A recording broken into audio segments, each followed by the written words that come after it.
Olá! Neste episódio da República Popular das Letras, nós vamos conversar com Ana Prestes, socióloga, doutora em ciência política pela Universidade Federal de Minas Gerais, especialista na política internacional e assessora do Partido Comunista do Brasil na Câmara dos Deputados. Ela é dirigente do PCdoB e carrega um grande orgulho por ser neta do Cavaleiro da Esperança, Luiz Carlos Prestes. Ana, é uma grande honra recebê-la aqui na República Popular das Letras, para a gente conversar um pouquinho sobre essa conjuntura tão conturbada que estamos vivendo. Obrigada, viu, ACQ? É uma honra para mim estar aqui. Muito bom. Obrigada pelo convite. Ótimo. Eu, nos meus exercícios de jornalismo, há 40 anos, quando a gente fazia reunião de conjuntura, nós começávamos por analisar o estado do universo. Intergaláctico. Porque nós só tem um universo, né? Só tem uma realidade. E a gente discutia que esse universo tem causalidades. E aí a gente falava das notícias sobre as pesquisas espaciais, etc. Depois a gente vinha para o sistema solar, porque, afinal de contas, de vez em quando o Sol tem algumas explosões que afetam as comunicações na Terra, etc. Falávamos do planeta, falávamos das Américas, da América do Sul, do Brasil, e finalmente caímos na realidade local e até pessoal, né? Era essa a ordem, assim, da análise de conjuntura. Hoje eu estou querendo propor que a gente comece falando do golpe que está em marcha. Na minha opinião, houve uma tentativa de golpe no dia 8 de janeiro, mas essa tentativa não foi ainda completamente debelada, porque alguns de seus responsáveis estão soltos, como é o caso do Bolsonaro, do ex-ministro Anderson Torres, não é? O próprio governador Ibanez está sob júdice, mas ele está soltinho. Então, existe a possibilidade ainda de algumas tentativas, porque, afinal de contas, eles têm ainda grande apoio social, não é?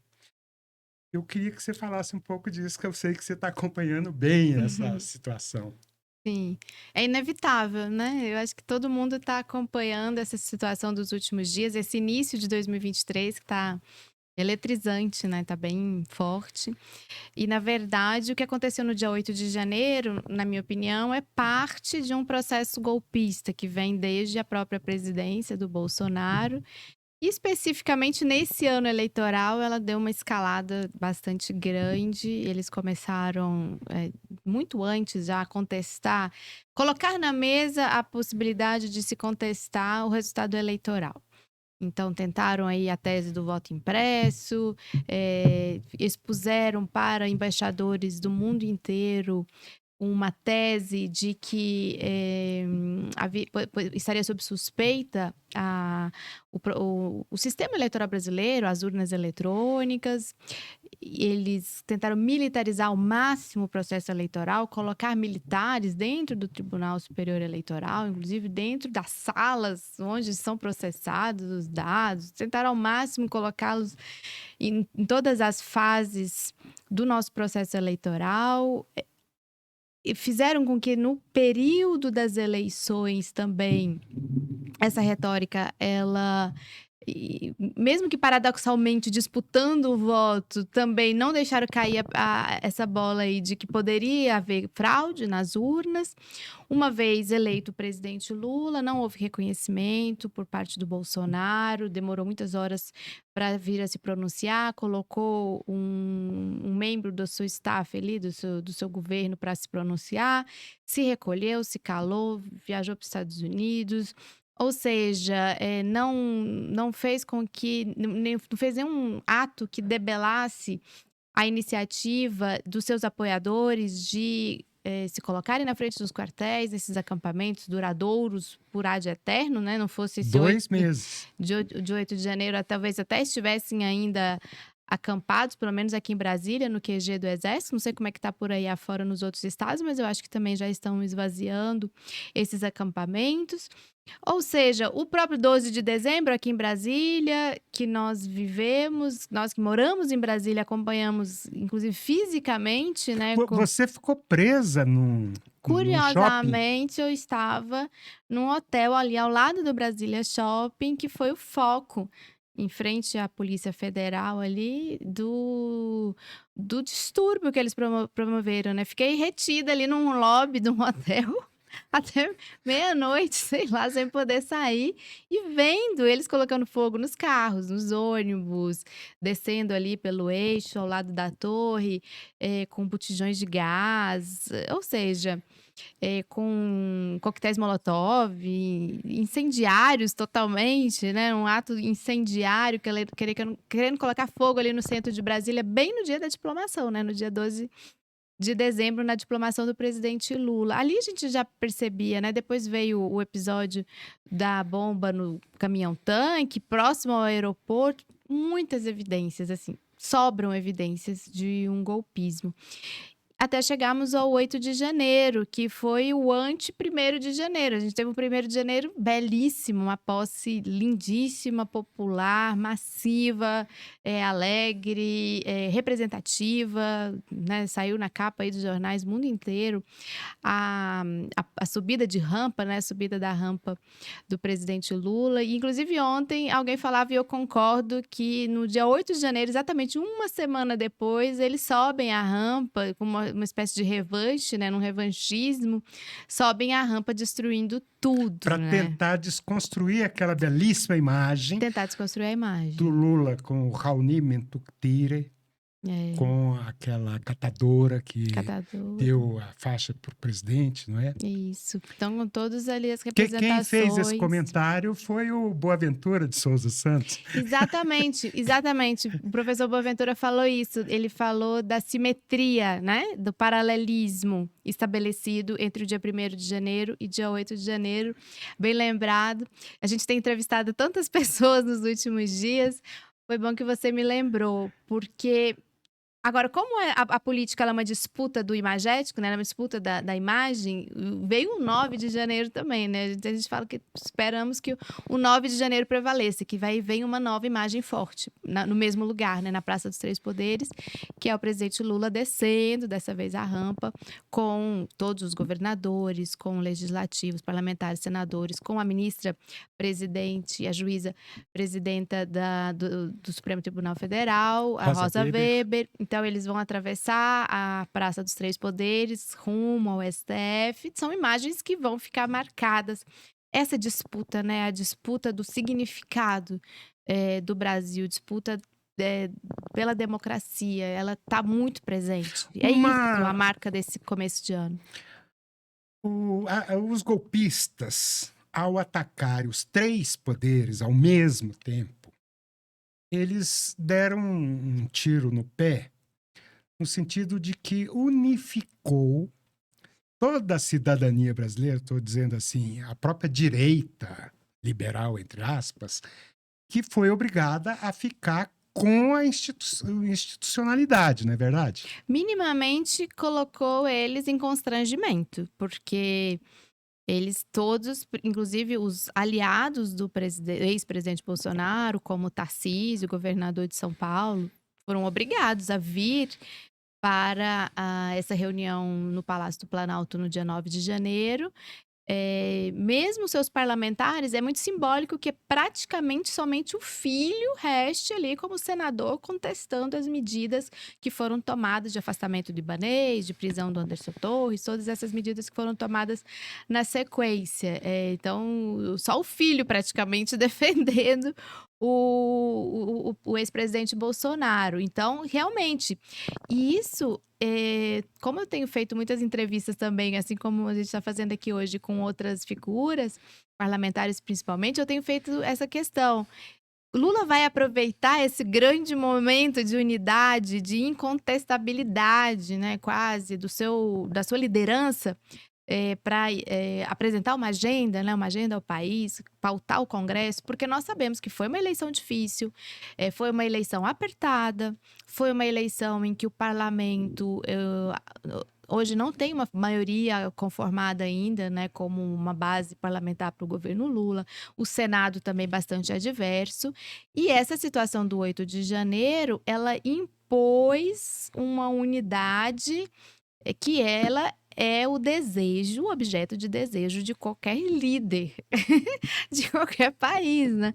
Você ter uma situação minimamente mais confortável, principalmente no início do governo, para você colocar a sua pauta, né? Colocar a direção desse governo. Ontem, você estava falando assim, de que sobram evidências da tentativa de golpe.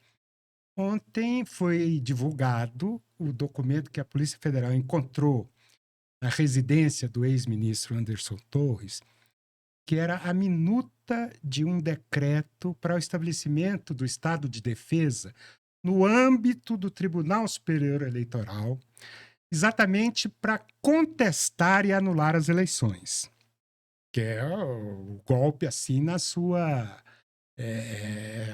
a sua expressão mais gráfica, né? Agora, tem muita gente discutindo que um dos focos do problema, um dos focos, inclusive, do golpismo, são os quartéis das Forças Armadas, não é? Os militares ainda não se pronunciaram, eles estão caladinhos. Eles abrigaram esses golpistas nos acampamentos durante 2 meses e estão calados. E aí eu li aquela colunista do Valor, a Maria Fernandes, Maria Cristina dizendo, Fernandes. Maria Cristina Fernandes, dizendo o seguinte, que o presidente Lula precisa tomar posse como comandante em chefe das Forças Armadas. Na minha opinião, eu acho que ele acabou tomando essa posse naquele dia em que ele deu a entrevista aos jornalistas, fez o café da manhã lá no Palácio do Planalto, e explicou que as Forças Armadas definitivamente não são poder moderador, como eles acham que são. Porque com o golpe da República, em 1889, eles achavam que tinham herdado o poder moderador lá do imperador. E é uma cascata, né? É uma disputa que perpassa toda a nossa história republicana, digamos assim, né? Qual o lugar das Forças Armadas, né? Qual o lugar dos militares? E depois a Constituinte 88 também, com o famoso artigo 142 e as suas diferentes interpretações, que eles tentam, inclusive, forçar, né? Essa interpretação de que eles seriam o poder moderador. Eu fico pensando e observando que o presidente Lula se posicionou muito bem nesse café da manhã, nessa entrevista, em que ele deixou muito claro que as Forças Armadas são uma burocracia do Estado e que seguem as regras e seguem estritamente o que está constitucionalizado, né? O que está na Constituição, né? Proteção da defesa do país, das fronteiras, e tudo mais.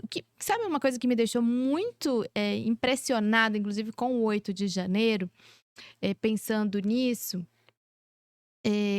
Quando da construção de Brasília se falou muito sobre a oportunidade ou não da capital federal ser aqui, eu lembro inclusive que meu avô, Luiz Carlos Prestes, ele não concordava muito com a capital ser deslocada para Brasília, teve todo um debate sobre a capital ser aqui. E um dos argumentos que sempre me prendeu a atenção foi de que aqui seria mais seguro para a presidência e para os poderes, até geograficamente, porque aqui seria mais fácil de você proteger os poderes. Só um parênteses, essa é uma discussão muito interessante que eu já fiz aqui, quando eu entrevistei o professor Fred Holanda, arquiteto da UNB, porque o que a gente sabe é que o JK, ao contrário do que muita gente acha, era um sujeito extremamente conservador. E a capital mudou-se do Rio de Janeiro para cá numa aliança com o latifúndio para deixar o governo, a sede do governo, supostamente livre das massas subversivas do Rio de Janeiro, que na verdade eram as massas ou ligadas ao Partido Trabalhista ou ao Partido Comunista.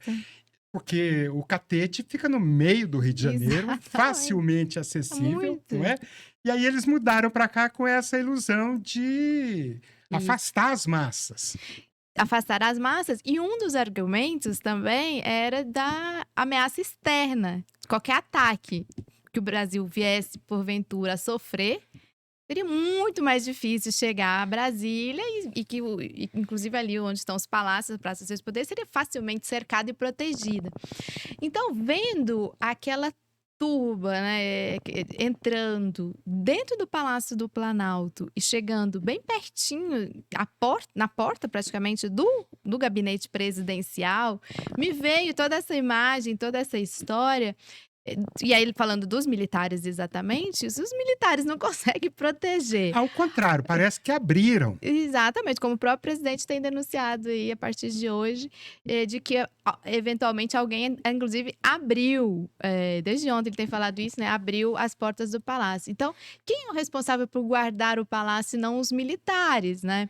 Então, se você não consegue proteger de civis ali, inclusive alguns falam que já alguns maiores de idade, muito maiores de idade, assim, mais velhos e tudo. Imagina se fosse um ataque estrangeiro, se fosse alguma coisa assim. Mas eu fiquei pensando muito nisso, né? Onde estão os nossos... onde está a nossa proteção? Você sabe que daqui a pouco a gente pode até falar mais de aspectos, assim, mais pessoais de vida. Eu nasci em outro país, nasci na União Soviética, eu morava na capital, Moscou, né? E a gente visitava ali o Palácio do Kremlin, e depois, mais velha, eu fui ao Kremlin. É inimaginável você pensar que qualquer um possa acessar, assim, de uma forma tão banal e destrutiva, aquele espaço, né? Isso em qualquer país, né? Inclusive nos nossos países aqui da América Latina também, em que as capitais geralmente são mais parecidas com o que era o nosso Rio de Janeiro. Buenos Aires, quase todo dia tem uma manifestação ali em frente à Casa Rosada, né? Mesma coisa em Bogotá, no Palácio de Nariño. La Moneda em Santiago La do Chile Moneda teve em que ser Santiago de bombardeado Chile, pelos militares. Miraflores em Caracas.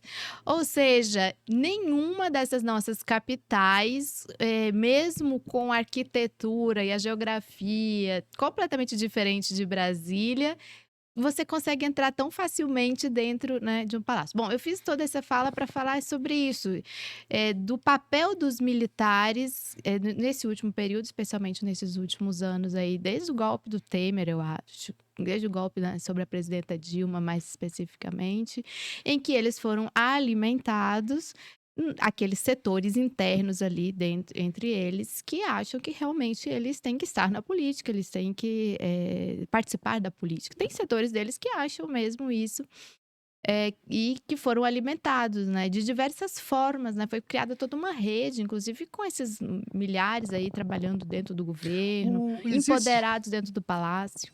Existem algumas questões doutrinárias e algumas questões, digamos assim, mais práticas.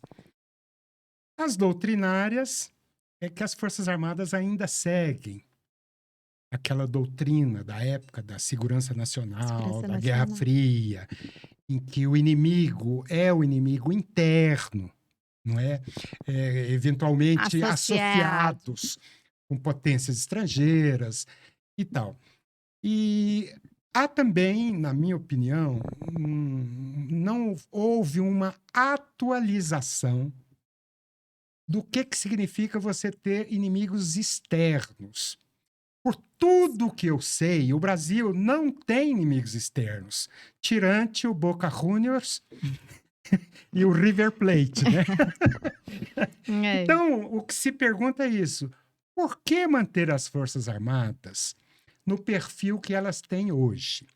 A outra coisa que é interessante pensar é que o sistema de previdência militar é tão ruim quanto o dos professores. Esse pessoal vai para a reserva com salários muito ruins, porque a diferença entre os ativos e os da reserva é muito grande. Então, não é sustentável o sistema de previdência deles. Então, eles vão para a reserva e ficam insatisfeitos. É, O Bolsonaro aproveitou esse problema para empregar 8.000 militares na máquina federal. exatamente. E aí é evidente que, ao serem demitidos, eles estão putos, né? Claro, não, com certeza. Isso é um grande problema. Esse é um dos grandes problemas que esse governo vai ter que enfrentar, porque é como você tirar um gênio de dentro da lâmpada. Como é que você vai voltar esse gênio para dentro da lâmpada? Não está na hora da gente Muito difícil. discutir, assim, a sério, o papel das Forças Armadas é afastar a ideia de fantasma, que a gente não pode contestar, não pode discutir, que eles são sempre Intocáveis. golpistas, que se a gente simplesmente mencioná-los, eles já vão tentar.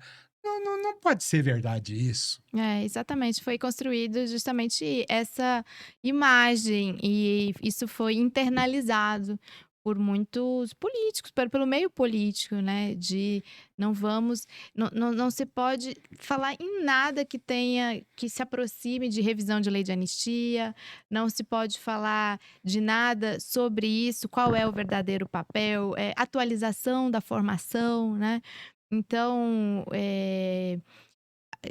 todas as iniciativas de você fazer uma formação em que você discuta realmente o que foi 64, nossa senhora, não pode, ninguém pode falar nada sobre isso, né. Então eles realmente é um sistema muito encastelado e que o meio político, apesar de saber que tem que lidar com isso, e esse é um dos grandes problemas, nas últimas décadas tem prevalecido a ideia daqueles que querem abafar, que não vamos Por discutir. exemplo, esse dispositivo que torna as polícias militares e os bombeiros militares como forças auxiliares do Exército é um escândalo. Ah, É um é um escândalo. dos é um Isso dos deveria ser revisto. todo o sistema deve ser revisto, né, inclusive agora está em discussão, inclusive os sistemas policiais, né, dos estados, está em discussão, eu acho que o Flávio Dino, de uma forma corajosa, tem colocado em discussão a questão da federalização aqui do policiamento, da segurança do Distrito Federal, em vistas do que aconteceu no próprio dia 8 de janeiro, em que as forças de segurança do Distrito Federal eram responsáveis, minimamente de não permitir a invasão, né, até um certo ponto ali. É óbvio que cada um tem a sua responsabilidade. Então, e por que e aí entra um pouco o meu olhar internacional, de analista internacional. Há um fenômeno aqui na América do Sul que começou muito na Colômbia, de um paramilitarismo, né, das milícias, policiais como forças, coadjuvantes ou adjacentes ou na tomada de poder ou na manutenção de poder, na Colômbia na manutenção, que apareceu no golpe da Bolívia em 2019 de uma forma que nunca tinha aparecido por lá com essa força, apesar da Bolívia ter sido um dos países que mais se deu golpe nessa América, do Sul em toda a sua história, mas esse fator, da polícia estadual, né, dessa polícia dos estados, por exemplo, ali era na região de Santa Cruz, que foi a região golpista, né, e o governador lá, o Camacho de Santa Cruz, que arregimentou e que foi uma força auxiliar muito importante para o golpe sobre o presidente Evo Morales. Isso no Brasil também, nos últimos anos, é óbvio, quando a gente fala com as pessoas do Rio de Janeiro, elas falam: "Ah, mas aqui no Rio de Janeiro isso já vem de uma longa data". Mas em outros estados não, né, como a gente viu inclusive aquele episódio, acho que foi do Cid Gomes lá no No Ceará, Nordeste, no teve no Ceará. Espírito Santo. Espírito Santo, isso é novo no Brasil. E isso vem com o bolsonarismo e é um fenômeno sul-americano, né. Sim. E isso parece estar ligado também, seria assim uma espécie de subproduto da guerra às drogas, né? Você está falando da Sim, questão internacional. E uma das coisas que eu exatamente. acho que a gente deveria discutir também é essa questão das drogas, porque, por exemplo, as maiores vítimas das polícias militares, todo mundo sabe que são os jovens negros, meninada negra e tal, que está ligada aí ao problema do tráfico, etc, etc. E aí eu tenho para mim que uma das soluções melhores, já discutida inclusive, por exemplo, pelo Fernando Henrique Cardoso, seria a descriminalização das drogas. O Estado mantém algumas drogas legais e outras não. Então, por exemplo, cigarro, álcool, anfetaminas, opioides. Qualquer pessoa que quer se drogar nesse país, se droga, tendo grana. As outras ficam demonizadas. E aí eu fico imaginando se você descriminalizasse e o Estado tomasse conta da regulação, até da qualidade dessas drogas e do seu comércio. Você acabaria com a guerra às drogas, acabaria com o problema do tráfico. Se o cara quer vender droga, ele que se transforma em comerciante, farmacêutico, sei lá. Uhum. E a gente resolveria de quebra o problema do sistema prisional brasileiro, que parece que mais de 50% dos presos estão ligados com esse negócio das drogas. Exato. Você não acha, não? Sim, esse é um dos grandes debates que a gente tem que fazer e tomar medidas, né? Eu também sou dessa visão da descriminalização. E esse é um debate que o Gustavo Petro, agora novo presidente da Colômbia, tem feito muito. Ele levou isso, inclusive, para a última Assembleia Geral da ONU, que foi a primeira vez que ele falou como presidente, no ano passado, da falácia da guerra às drogas, né? E como a guerra às drogas, ela, especificamente ali na Colômbia, mas eu acho que se espalha aqui para o resto do Brasil, da América do Sul também, ela serve, na verdade, para outras questões, né? Ela serve para outras coisas, né? E por aí não se faz, de fato, aquilo que deveria ser feito, que é dar dignidade a essas pessoas, dar dignidade à juventude, um amparo do Estado, para que não se caia nesse sistema, e acaba sendo uma alimentação de um sistema repressivo, com base em algo que poderia ser regulamentado, que poderia ser regularizado, que poderia ser diferenciado, né? Isso que é uma grande questão social no Brasil também, né? Como você joga todo mundo no mesmo espaço, no mesmo lugar, independente de qual é o seu papel dentro desse sistema de narcotráfico. Então, eu acho que esse é um dos grandes debates que a gente espera que seja feito, né? E se tomem medidas. Sim. Ana, eu queria passar por um outro assunto agora, falando do simbolismo da subida da rampa do Lula.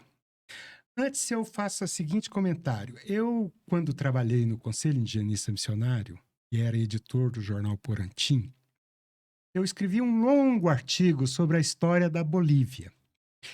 E isso que você acabou de mencionar aí, eu me fiz essa pergunta naquela época, década de 80, em que se discutia o seguinte: por que tantos golpes? E não é só de direita, não, de esquerda também. E aí eu fiquei perguntando e fui ouvindo as pessoas, lendo uma certa bibliografia, etc. E cheguei à conclusão de que os golpes na Bolívia, uma das grandes razões, é que os povos indígenas não faziam parte do Estado. Eles estavam fora, sistematicamente fora. Fora da institucionalidade. Você tinha um país dividido no país branco e tinha, então, os Quechua Aymara ali completamente alijados da política, da participação cidadã, etc. Essa mesma situação ocorre, por exemplo, no Peru. O que está acontecendo no Peru agora, com Castillo, etc., aquela confusão, mortandade a 3x4, é porque o Peru é dividido em 3 populações. A população branca de Lima, lá embaixo, a população dos Andes, Quechua Aymara, e os povos indígenas da floresta. Esses povos estão fora do sistema. Aqui, eu queria lembrar aquela belíssima fala da Guajajara, a Sônia Guajajara, que é a nova ministra do Ministério dos Povos Originários, em que ela termina o discurso dizendo assim: Brasil nunca mais sem nós, algo assim. Sim. Só que aqui no Brasil sobraram dos 208 milhões, apenas 2 milhões de pessoas que se autodeclaram indígenas. Eles foram Sim. massacrados. Foi. Mas a ideia geral é isso, é de inclusão. Eu estou achando que esse governo, a grande marca inaugural dele é da inclusão dos Uhum. povos indígenas, dos quilombolas, do povo Uhum. preto, que compõe 50% ou mais da nossa população, não é isso? Tem lá o Exatamente. Silvio Almeida agora como Direitos ministro humanos. também dos direitos humanos, a irmã de Marielle Franco, lá no Ministério da Igualdade Racial, não é? E a Guajajara com a Uapixana na FUNAI. Eu queria que você falasse um pouco dessa nova marca do governo. Sim, é muito importante e é muito evidente a diferença do debate que a gente fazia exatamente 20 anos atrás, lá em 2003, quando começava o primeiro governo Lula, né? Eu lembro que naquela época a gente vivia muito intensamente os fóruns sociais mundiais, inclusive a minha tese de doutorado mais para frente, em 2011, eu defendi justamente sobre a história desses fóruns que começaram ali no ano 2001, em que essa pauta ela já vinha com força, mas ela não tinha ainda a força que tem hoje. E só para a gente ver a diferença do Brasil aqui na América do Sul com relação à questão dos povos indígenas, é que vários países sul-americanos, como a própria Bolívia, o Equador e o Chile agora no seu processo constitucional, falam uma palavrinha que aqui no Brasil nem se escuta, que é plurinacionalidade. Inclusive, na Bolívia, a sistemática exclusão dos povos indígenas só foi enfrentada de frente nos anos 2000, com a eleição do Evo Morales, um líder aimara, e eles conseguiram fazer a Constituição deles de 2004, uma Constituição que estabeleceu um Estado plurinacional, que tem inclusive a famosa bandeira deles, que representa a Diversidade nacional. diversidade nacional. Então, no Brasil é muito diferente esse debate, muito mais marginalizada. Eu sempre falo isso, inclusive, onde eu vou com alunas com quem eu dou os cursos, assim, que a gente conversa.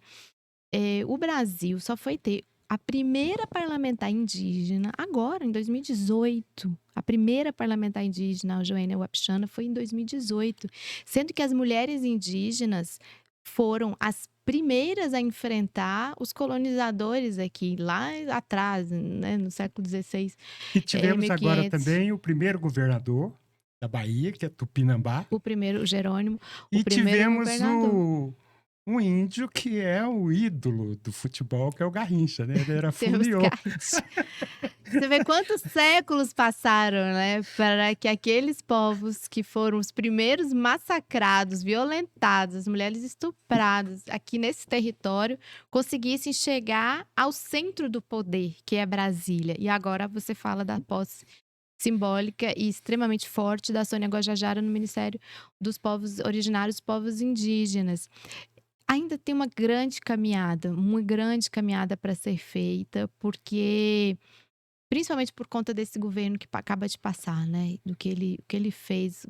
Eu acho que o assassinato do Dom e do Bruno revelaram a possibilidade da investigação sobre o seu assassinato, revelaram uma parte de um Brasil que a gente não conhece. Não conhece pela grande imprensa, não vai conhecer. Isso tudo precisa ser revelado, isso tudo precisa ser escrutinado. O que realmente está acontecendo no norte, né, nas regiões mais tensas, como essa população tem que ser ao mesmo tempo respeitada e ao mesmo nas suas autodeterminações e também incluída, né, como na sua possibilidade de cidadania plena no Brasil e necessidade da sua cidadania, da sua dignidade. Tem toda essa parte da celebração, do simbolismo, e foi muito simbólico a posse no Palácio do Planalto destruído, né? Eu estava escutando, eu não estive lá na posse, mas eu estava vendo quem falou assim: estava um vento danado, porque estavam os vidros todos quebrados, as portas quebradas, tudo. E justamente porque foi depois do 8 de janeiro, né? Então, essa guerra também, que é uma guerra cultural, uma verdadeira guerra cultural que a gente está vivendo. Então, ela vai ela vai ter um super trabalho, um trabalho muito difícil, porque também há muitas diferenças entre os povos indígenas, Sim, entre eles sim, sim. também. São mais de 200 São povos, né? muitos. O Brasil, territorialmente, é esse continente, né? Um país muito grande. É diferente das contingências, inclusive, de países menores, como eu já citei aqui, o Chile, lá com os Mapuches, o Equador, a Bolívia, até pela conformação geográfica do país, as tensões que acontecem. O Brasil é diferente nesse sentido do espalhamento do nosso território. E ali na Bolívia, para mim, uma coisa que me marcou muito quando houve o golpe, quando assumiu aquela golpista Jeanine Áñez, que inclusive o Bolsonaro quis abrigar aqui, né, depois dela ter sido presa, foi eles mandando os indígenas voltarem, voltem, voltem. Eles falavam isso, né? Voltem para o alto, voltem para onde vocês saíram, vocês nunca deviam estar aqui. Que é voltar essa Bolívia colonial, né? Essa Bolívia colonizadora que perdurou por tanto tempo e que com muita luta e organização popular, nesse ponto eu sou muito admiradora do MAS, do MAS e PSP, que é mais que um partido, ele é um partido movimento, né? Ele é um partido guarda-chuva, mas que conseguiu colocar o povo, a verdadeira população assim, da Bolívia no poder. Conseguiu. É diferente ainda do processo no Peru. Eu acho que no Peru ainda tem muita coisa para caminhar. O Peru tem uma elite muito arraigada, uma imprensa muito monopolizada, um verdadeiro apartheid no país, assim, territorial, inclusive. O que a gente está assistindo agora tem que ser denunciado, essas mortes que aconteceram, já são mais de. Foram 30 e tantas mortes em dezembro, e só agora já foram cerca de 20 mortos, já passa aí dos meia centena de mortos. Depois da queda do Castilho e a posse da Baluarte, né, da Dina Baluarte, e estão morrendo e são sendo assassinados, muito parecido com os massacres de Sacaba e Sencata, na Bolívia, ali na região de Juliaca, região do Puno, né, que é no sul do Peru, onde estão as comunidades quechua e aimaras, e onde eles agora, a partir do dia 4 de janeiro, fizeram assembleias, que eles falam assembleias multitudinárias, e foram mesmo, assembleias multitudinárias, aquelas assembleias gigantes. Então, ali é um enfrentamento ancestral, quase, um enfrentamento estrutural, que acabou sendo. É uma espécie de estalido social também, como a gente viu em outros países, né? Como a gente viu na Colômbia, como a gente viu recentemente no Chile. E ele é muito profundo, porque ele tem raízes coloniais muito Muito fortes. grandes, né? Ô, Ana, eu queria ainda, explorando um pouquinho aqui a novidade desse governo Lula, linkar os dois discursos da posse do Lula com o que disse ontem a você o Boaventura dos Santos, que é o seguinte: no discurso de posse, tanto na Câmara, lá no Congresso Nacional, quanto no parlatório, ao falar da fome, o Lula fez questão de frisar que a fome não é decorrente de algum desastre natural. Ele meio que ecoou ideias do Josué de Castro lá na década de 50, mostrando que a fome é um desastre social provocado pela desigualdade, por uma questão da própria luta de classe. Claro que o Lula não usou esse termo. Uhum. E é muito interessante isso, porque isso marca uma diferença do Lula dos primeiros governos dele. E aí eu linko com a fala do Boaventura, que diz o seguinte: quando o Lula ganhou as eleições pela primeira vez, ele adotou políticas compensatórias. Políticas compensatórias que são absolutamente recebidas dentro de um programa neoliberal. Não tem problema nenhum, você faz aqui o compensação, etc. Mas, pelo que a gente viu nesse discurso do Lula, ele deu um passo a mais. Ele enfatizou que é preciso mudar as estruturas do país para que essa desigualdade acabe, seja, não é? Eu também sinto isso, eu sinto essa diferença de qualidade do primeiro Lula, agora, né, 20 anos depois, para esse Lula que toma posse agora. É óbvio que 20 anos na vida de qualquer pessoa e de qualquer país, são tantos processos, tantas vivências, tantas mudanças que, obviamente, haveria mudanças. Poderia ter sido uma mudança para outro rumo, né?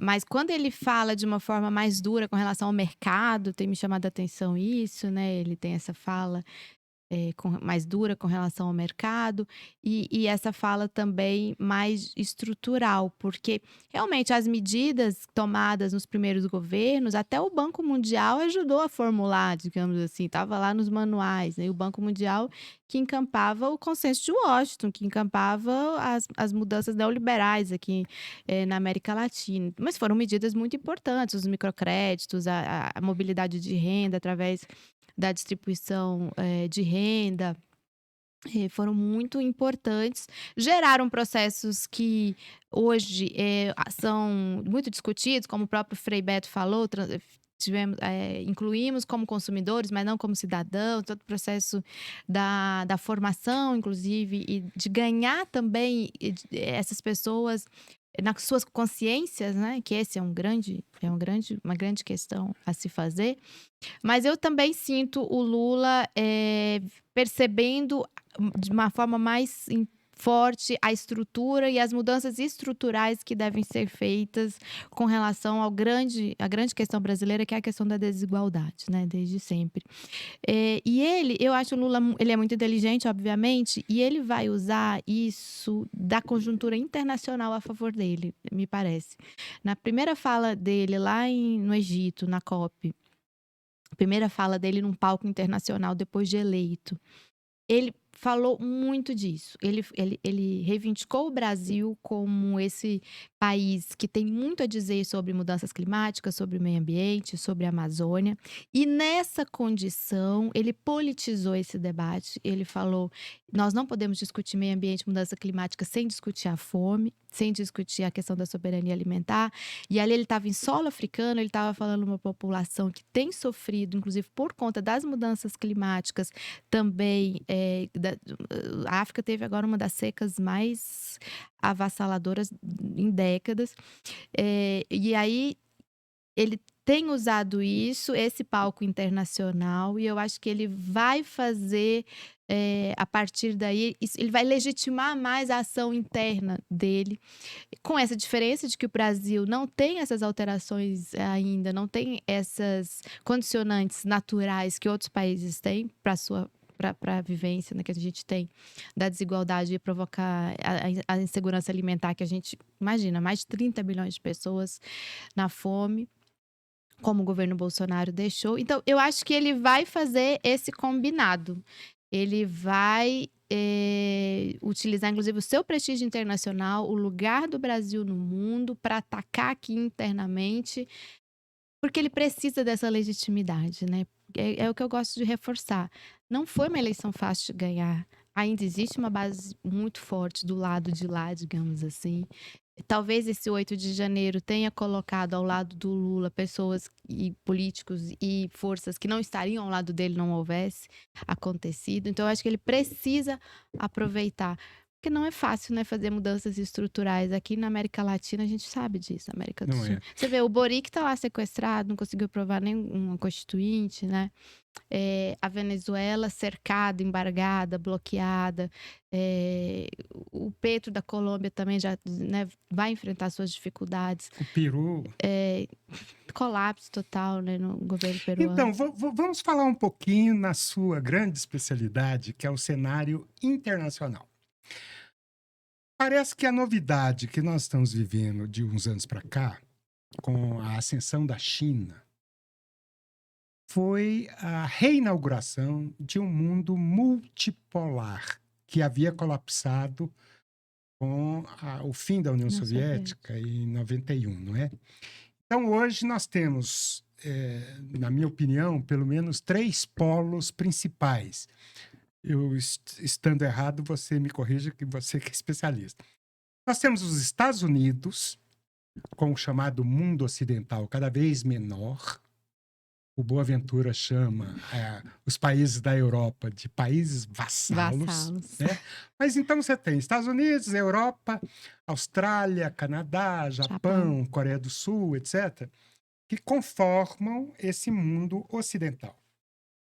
Você tem hoje a China, que, em termos de poder de compra, já tem uma economia maior do que a dos Estados Unidos, e que conseguiu trazer para junto de si a Rússia.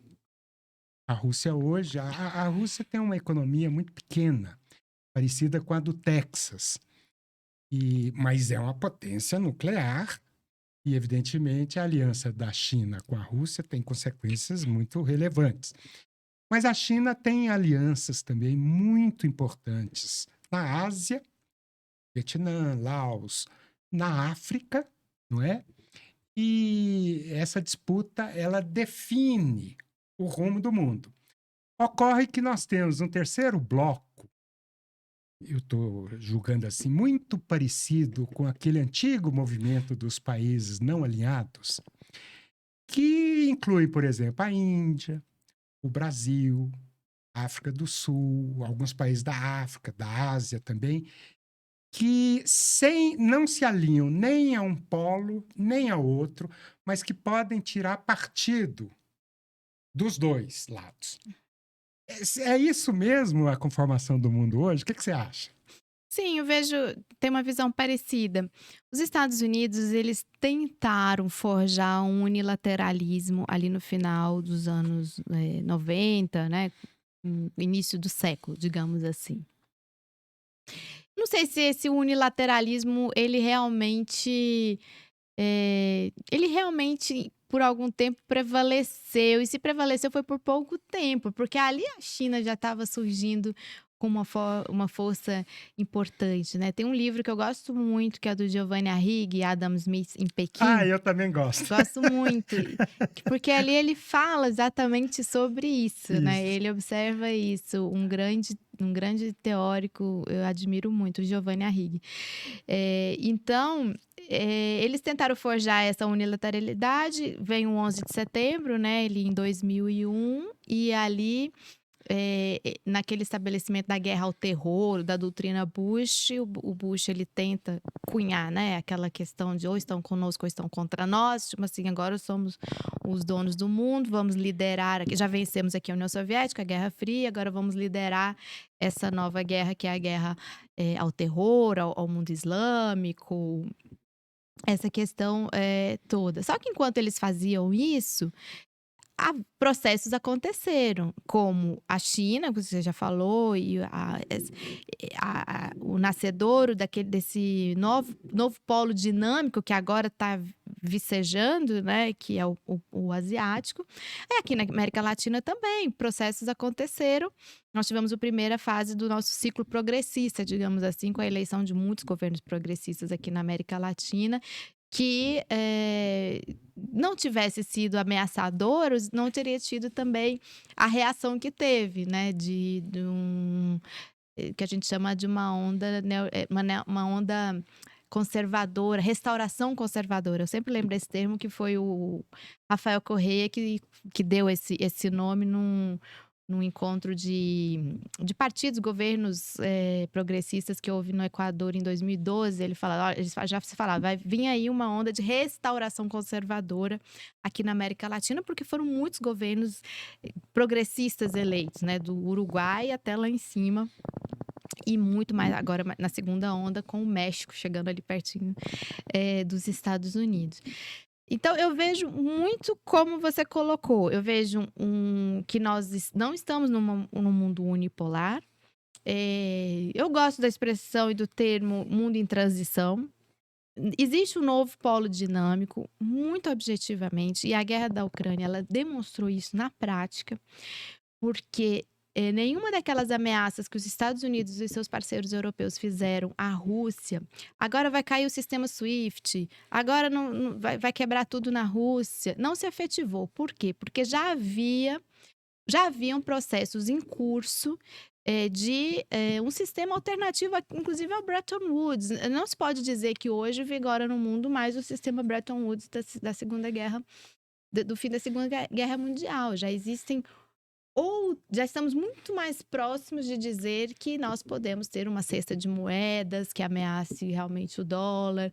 Nós já temos outros sistemas de transações financeiras e de créditos que não dependem exclusivamente do arcabouço de movimentações criados pelo Ocidente. Nós temos o Ocidente, Alemanha, França, Estados Unidos, em uma situação muito mais complicada do que já esteve em outros momentos.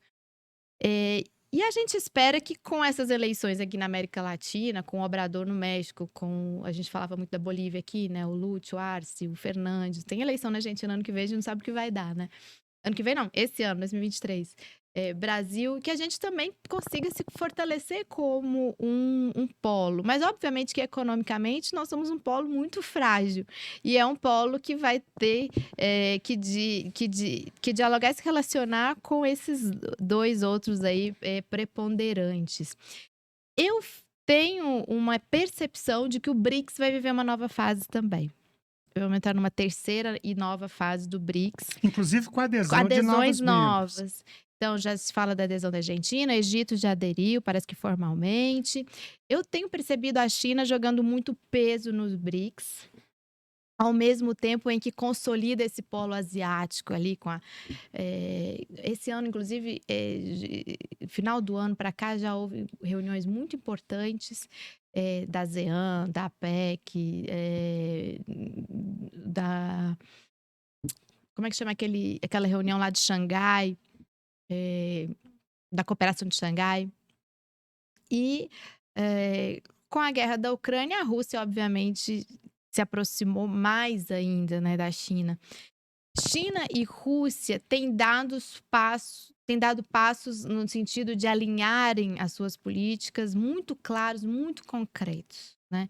Eu acho que o ápice foi a reunião do 4 de fevereiro do ano passado, vai fazer um ano daqui a pouco, aquela reunião do Putin e do Xi Jinping, que muitas pessoas dizem, e eu também creio nisso, que a Rússia só avançou sobre a Ucrânia porque houve essa reunião com a China também, esse estabelecimento dessa relação.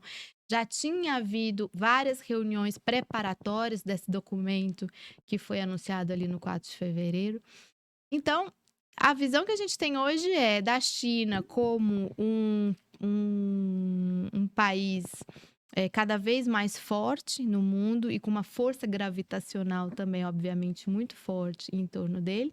Estados Unidos preocupado e um pouco errante ou errático, digamos assim, na forma de enfrentamento a esse poderio da China. A gente pode dizer que a eleição Biden versus Trump foi uma eleição em que eles mesmos diziam quem está mais preparado para enfrentar a China no cenário internacional. Agora, a China, ela lida de uma forma diferente dos Estados Unidos. Primeiro que ela não se arvora a esse lugar. Nós não estamos querendo ser líder de nenhum bloco, de nenhum grupo. Ela espalhar democracia pelo mundo. a todo momento a comparação com Guerra Fria. Sim. Não queremos, não. Cada um se vira aí. A gente quer um futuro compartilhado. Queremos que todos tenham oportunidade de se desenvolver. Isso os chineses sempre falam. Queremos que todos tenham oportunidade ao desenvolvimento. E queremos o futuro compartilhado para a humanidade. É o mantra da China no último período. Mas a China, ao mesmo tempo, é essa máquina, né? Essa máquina que, para nós, é importante o relacionamento, mas também a gente precisa saber muito bom em como fazer isso, para a gente também não virar meros exportadores eternamente de agroexportadores para sempre aqui na América Latina, né? Claro. Eu tenho a impressão de que o relacionamento com a China, nós deveríamos tirar partido da possibilidade de desenvolver tecnologia. Tem que ter transferência de tecnologia, tem que ter desenvolvimento. Pegar isso que a China fala, né? Oportunidade de desenvolvimento para todos, para um futuro compartilhado. Então, realmente precisa, tem que partilha de tecnologia, tem que ter uma cooperação. A grande questão é que o Brasil não tem ainda um projeto de desenvolvimento nacional muito claro, né? Eu me lembro quando, no governo Dilma, espalhou-se aquela cascata da nova classe média, que o Postman disse, não é nova classe média, são apenas trabalhadores com um pouco mais de renda. É uma questão da mobilidade Porque também, o né? que faz mobilidade de classe social é a indústria, né? Se você tem uma indústria pujante, você tem que ter eletricistas, químicos, físicos, professores. E isso é que traz capital É. cultural que transforma o sujeito que veio lá de baixo numa outra classe. O Brasil não tem ainda um projeto desse tipo, né? Nós temos um processo de desindustrialização brutal, Desde 2009, pelo menos. e que é um dos grandes desafios do novo governo. Desses aí, o do Alckmin, que está nessa pasta, né? Do BNDES com o Mercadante, do Ministério da Economia com o Haddad, do Planejamento aí com a Tebet. Esse quarteto, ele tá na mão dele. Ô, Ana, o Lula vai agora, dia 24 de janeiro, 23, 24 de janeiro, Argentina, na reunião da Comunidade dos Estados Latino-Americanos e Caribenhos, CELAC.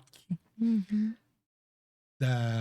O Bolsonaro havia tirado o Brasil da CELAC, Sim, e a CELAC é um organismo que faz contraponto à Organização dos Estados Americanos, que é um puxadinho de Washington, não é isso? exato. O que o Lula vai fazer lá? O Lula vai ser o convidado de honra máximo da CELAC esse ano, porque nesse processo de retomada da CELAC, o Brasil é fundamental, assim como o Brasil foi fundamental na fundação da CELAC, na organização da CELAC. A CELAC, ela ganhou um impulso muito grande por conta do López Obrador, do México. Eu acho que foi ele que pegou a CELAC pela mão e falou assim, vamos pegar esse negócio aqui, vamos fazer, porque por conta da onda de restauração conservadora que eu citei, né, que vem a partir de 2015, principalmente, quando o Macri ganha na Argentina, Dilma é golpeada no Brasil em 2016, Evo Morales golpeado em 2019, não se consegue traição no governo do Equador, né, com o Lenin Moreno. Então, por conta dessa onda de restauração conservadora, pelo menos duas organizações foram destruídas, a Unasul e a própria CELAC foi inviabilizada, não funcionou. Mas com o López Obrador, ela é retomada, inclusive tem uma reunião muito importante da CELAC China, no ano da pandemia, em 2020. A reunião da CELAC no México, ano passado, foi muito, muito importante e agora vai acontecer na Argentina, e uma primeira vez que países economicamente muito importantes na América Latina, como México, Brasil, Argentina, Colômbia, primeira vez, né? Colômbia, Bolívia, Chile, estão governados pelas forças progressistas de esquerda, seja lá dentro das suas diferenças, mas nessa conformação. E o Brasil, ele vai ser um objeto, assim, primeiro de um reverenciamento a Lula, uma questão também de reforço ao apoio ao governo Lula por conta das ameaças, que foi o 8 de janeiro. Inclusive, teve reunião da OEA quarta-feira passada, né, com um tema provocado justamente sobre isso. E o contraponto, o OEA-CELAC, que foi o López Obrador que pautou, vai ganhando força, né? Que ótimo. Ana, eu queria inaugurar aqui o terceiro capítulo da nossa conversa, que é um pouco da sua vida pessoal. Eu imagino uma jovem política brasileira com esse peso às costas de ser neta do Luiz Carlos Prestes, o Cavaleiro da Esperança. Isso. Né? Você é filha da Ermelinda, que é filha do Luiz Carlos Prestes, nasceu em Moscou. Aham, sim. E aí eu queria que Já você contasse um denunciei. pouco. Não só você tem uma grande admiração pelo Prestes, evidentemente, e pela Maria. Pela Dona Maria. O Prestes faria aniversário agora, dia 3 de janeiro, né? Isso. Conta um pouquinho dessa história para Todo nós. 3 de janeiro. Então, não vou me emocionar. Hum, Porque vai fazer 1 ano que a gente perdeu a Dona Maria, né? Então, ela.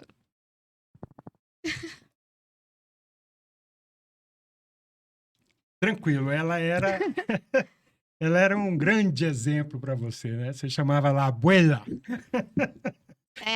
Chamava ela de abuela pelo carinho que os latino-americanos tinham com ela, muito através de mim, à medida que eu fui me inserindo nessa política na América Latina, né? Primeiro via juventude, depois, mais recente, já não tão na juventude, mas continuei participando. Então, era conhecida, todo mundo perguntava como é que tá a abuela? Por quê? E por que perguntavam da abuela? Porque realmente eu falo, foi um casal revolucionário, né? E um casal muito conhecido. Assim como a história de Olga e Prestes é muito conhecida no mundo inteiro.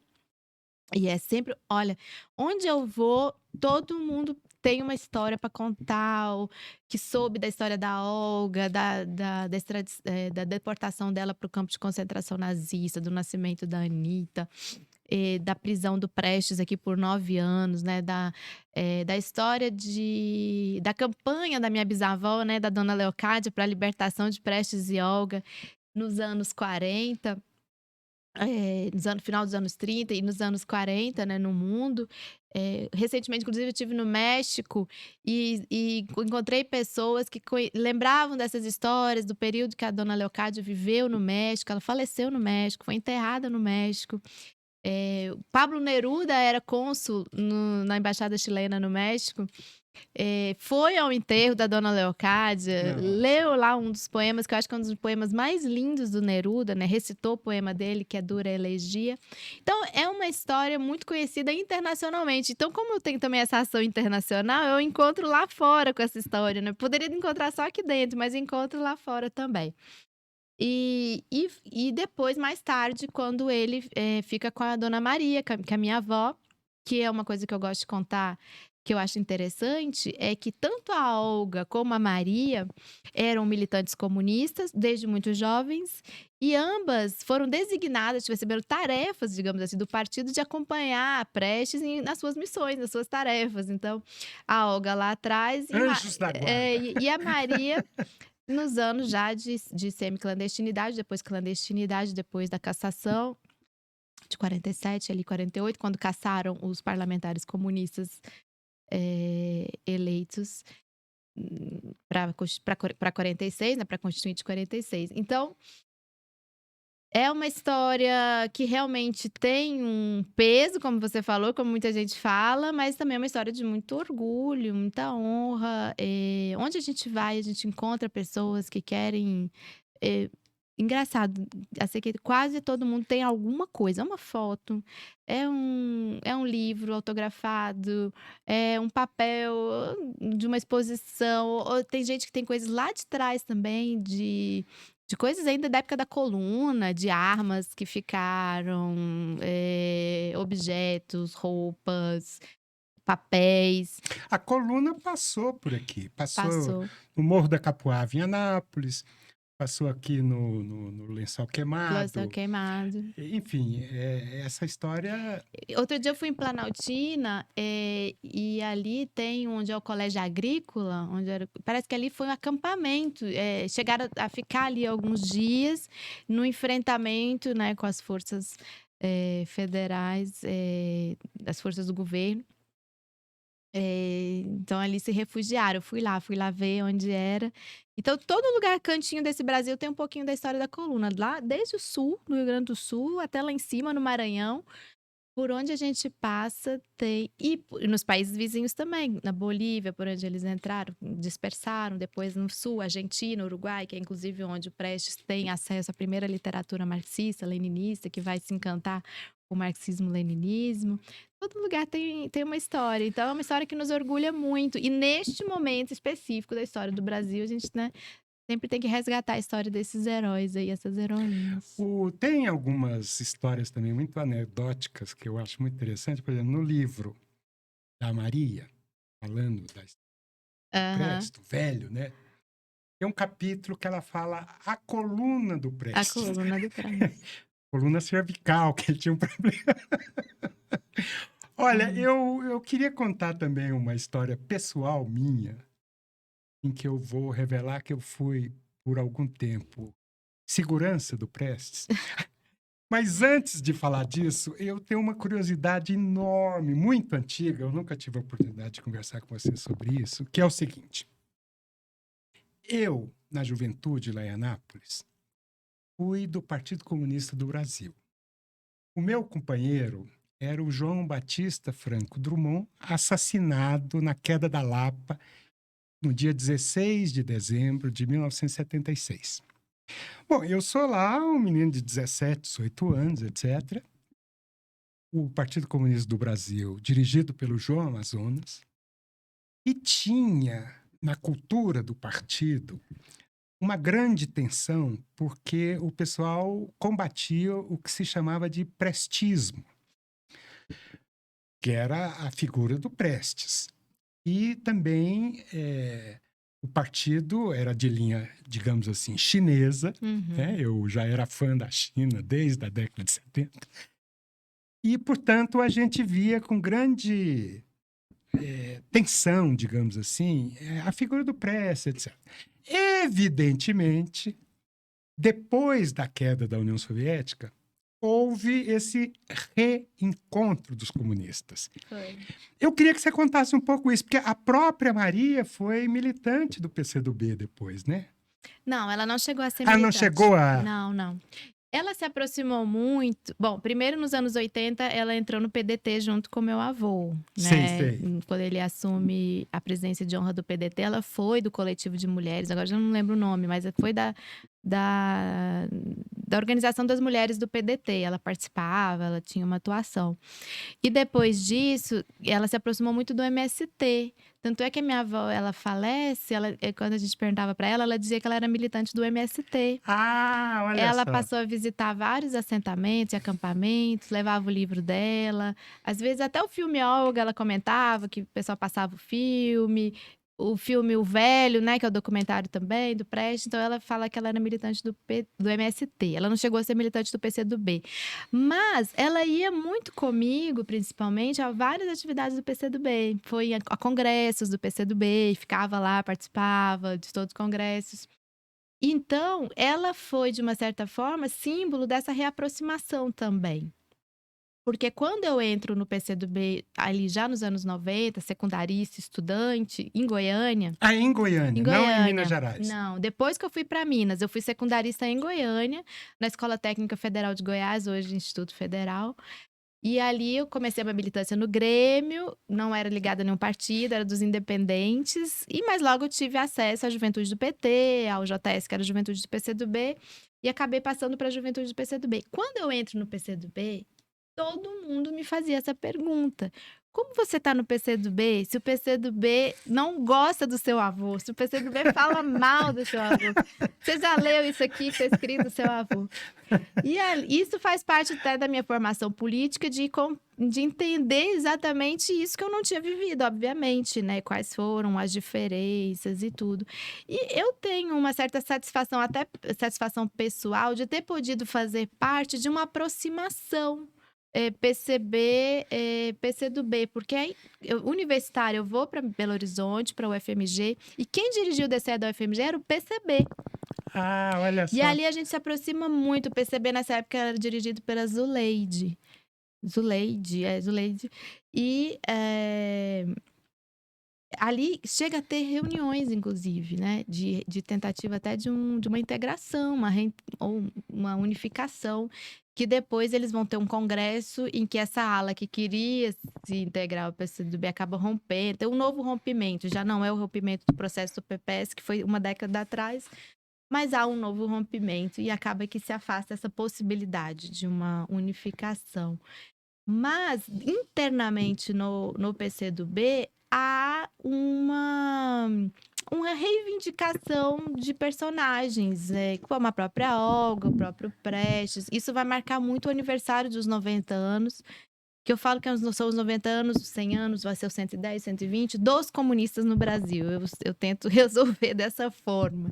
Eu acho que tem uma raiz ali em 1922 dos comunistas. Esses comunistas vão surgir e vão haver troncos aí, galhos, e vai haver PCB, continua para um lado, PCdoB para Os o outro. anarquistas. Faz parte da história dos comunistas. Sim, É um centenário de sim, história sim. dos comunistas no Brasil. Eu acho uma besteira ficar disputando aí de quem é o centenário e de quem não é. Então, o PCdoB, ele faz realmente essa reaproximação com a família Prestes, se reconcilia com a família Prestes, digamos assim, com a minha avó. Minha avó participa do aniversário de 90 anos de uma forma com muita projeção ali. E eu fico muito feliz de ter participado disso. Porque Que legal. eu acho que aquelas diferenças, elas houve as diferenças, elas ficaram circunscritas de uma certa forma, elas fazem parte da história, mas eu acho que não teria por que continuar, né? Acho que a história, ela é dinâmica. Então, agora eu vou fazer a minha revelação. O dia em que eu fui segurança do Prestes. Bom, eu quero dizer que eu sou de Anápolis e fui colega de classe no ginásio do seu pai, o Zé Nicodemos. O pai dela foi para a União Soviética em 75, Foi bem por 76 aí. e formou-se em física teórica dos cristais. É um tradutor do maior físico da União Soviética, o Lev Landau, que é o Einstein da União Soviética. E então eu conheci o Zé antes dele ir para a União Soviética. Ocorre que o Zé Nicodemos é primo irmão da minha mulher. Então tem um parentesco aí. Muito bem, em 79, eu aqui trabalhando para o jornal Movimento em Brasília, o pessoal começa a voltar do exílio. E aí voltou todo mundo, o João Amazonas, o Prestes. Sim. O Prestes volta pelo Rio de Janeiro. Uhum. E em outubro, ele vem a Brasília para participar do tradicional banquete de comemoração da Revolução Russa, que a Embaixada da União Soviética promovia todos os anos. Essa festa era uma festa que incluía metade da República. O Brossard, por exemplo, ia lá, os deputados, senadores, ministros. Era uma festa diplomática de um grande país. E aí o Prestes veio a Brasília, nessa ocasião, e eu, jornalista, repórter do Jornal Movimento, fui para o aeroporto recebê-lo. Evidentemente, os coleguinhas, quando o Prestes abre a porta ali da saída e tal, eles vão todo mundo lá para o Prestes. Eu, muito mais esperto, vou lá na Maria. Dona Maria. Aí eu chego na Maria e digo assim, Dona Maria, eu sou parente do Zé Nicodemos, colega dele e tal, e sou jornalista, estou aqui cobrindo a vinda do Prestes, etc. E eu queria pedir à senhora o seguinte, se eu precisar de alguma informação, eu vou procurar a senhora, porque eu estou cobrindo aqui, etc. Vou lá no banquete, na embaixada, e pretendo ir na entrevista que ele vai dar amanhã no Hotel das Nações, que fica... O antigo prédio ficava ali na frente do Pátio Brasil, depois destruíram o prédio, construíram outro hoje que é novo. Aí ele fala, claro, meu filho. E tal. Aí eu fiquei naquele negócio à noite. Fui para a festa da Embaixada da União Soviética, comemos aquele negócio todo e tal, etc. E no dia seguinte, eu fui um dos primeiros a chegar ao Hotel das Nações para entrevistas do velho. Chegando lá, a entrevista ia ser no mezanino. Eu chego no hall, vejo a Maria e falo, cheguei, tô aqui. Aí ela fala, meu filho, eu preciso da sua ajuda. Eu falei, pois não, o que é que eu posso fazer? Nós precisamos garantir a segurança do velho. Eu falei, eu? Como? Eu falei, não, você conhece o jornalista aqui de Brasília e a única coisa que eu queria te pedir é o seguinte, fica aqui no pé da escada E se você vir alguém estranho chegando, você me avisa, só isso. E aí eu fiquei meia hora, mais ou menos, recebendo ali os coleguinhas, vendo quem chegava, não aconteceu nada. Quando o Prestes chegou, subimos para o mezanino, fizemos a entrevista, eu publiquei um resumo dessa entrevista no Jornal Movimento, e quero dizer a você que eu tenho essa fita até hoje. Que Depois legal. posso te dar uma cópia, porque... Ok. E aí eu costumo dizer que, né, foi o dia em que eu, Segurança por um dia. que tinha sido formado no PCdoB, contra o prestígio, etc., virei segurança do Prestes. É.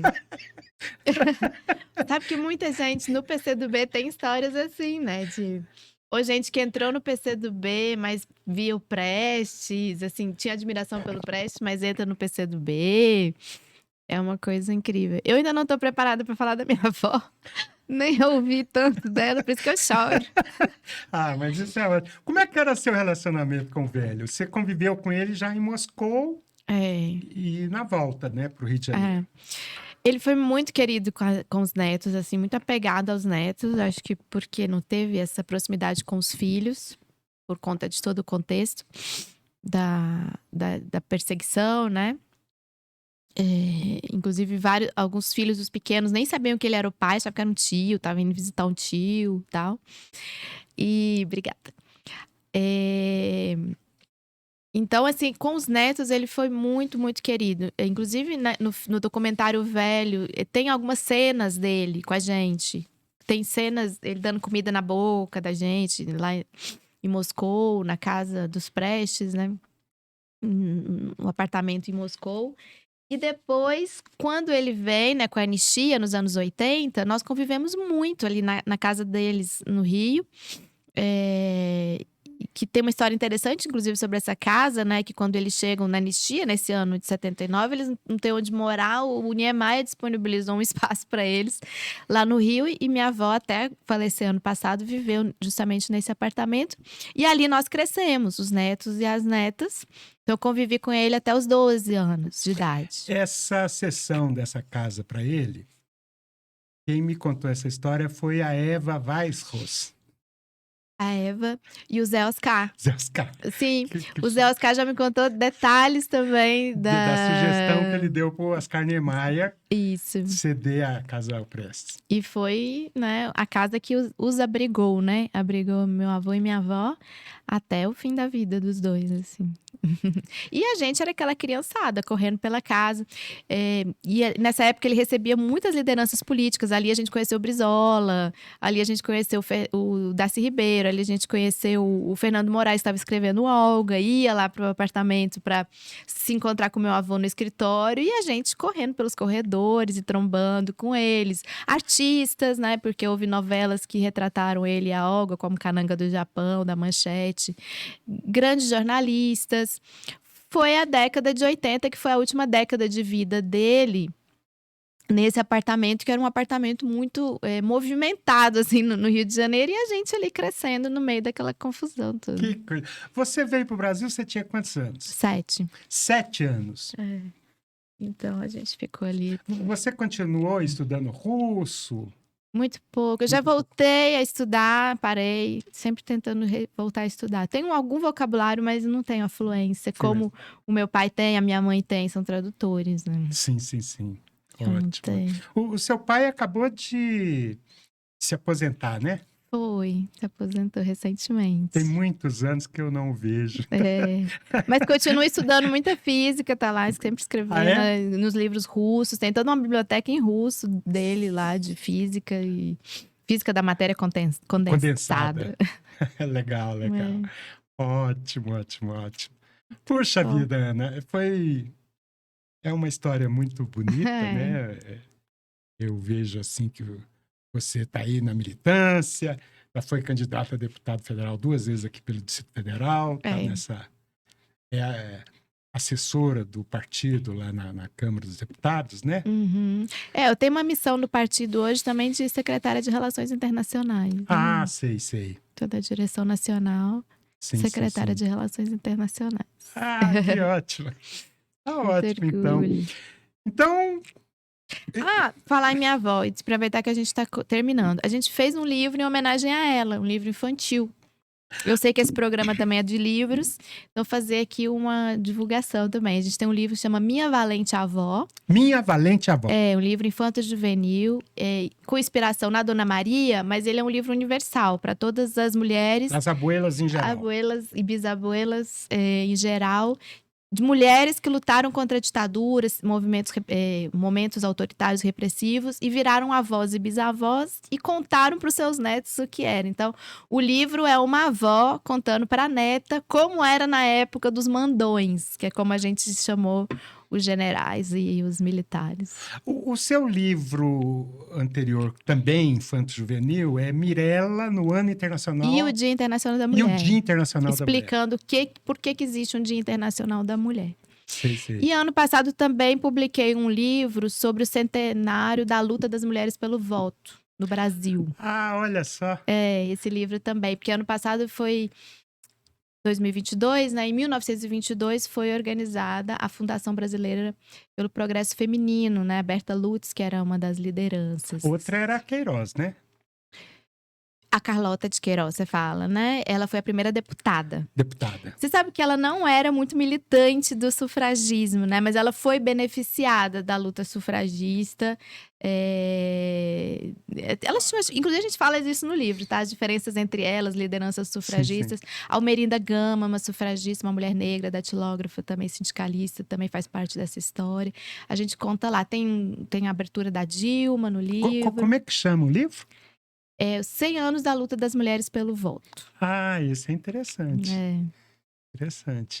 Eu acho que um assunto que precisava ser também aprofundado no Brasil é a diferença dos feminismos. Sim, exato. Porque tem um feminismo de classe média branca. Sim, exato. Que desvia um pouco a luta das mulheres, né? Sim, esse é um tema muito atual hoje. E, de certa forma, a gente trata isso também lá no livro, porque a gente vai revelar como lá, um século atrás, já aparecia também a questão racial, a questão de classe dentro dos movimentos das mulheres, né? E como as mulheres trabalhadoras, as mulheres negras tinham dificuldade de se engajar em diversas lutas, como existiam diferentes pautas. E esse é um tema presente. Aproveitando que você está falando disso, vou dar um curso em fevereiro numa plataforma que chama As Pensadoras. São várias professoras, a gente vai falar sobre esse tema também. O curso dos vai ser feminismos. Vai ser totalmente online. Quem Uhum. tiver interesse pode procurar no Instagram As Pensadoras, vai encontrar. Que nome legal. É um contraponto. Você lembra uma coleção que houve Os Pensadores Pensadores da Abril? Claro. É um contraponto. Então a gente tem as organizadoras têm já uns 2 ou 3 livros, mas não é um por autora, né? A gente faz uns volumes que trazem algumas pensadoras e é um contraponto da divulgação do pensamento das mulheres. Ah, que ótimo. Depois você me passa os dados para a gente divulgar. Passo sim. Tá ótimo. Ana, eu agradeço imensamente a sua disponibilidade o aceite do convite de vir aqui à República Popular das Letras. Desejo a você muitas felicidades nesse ano de lutas de 1923, que não vai ser fácil, não vai ser fácil.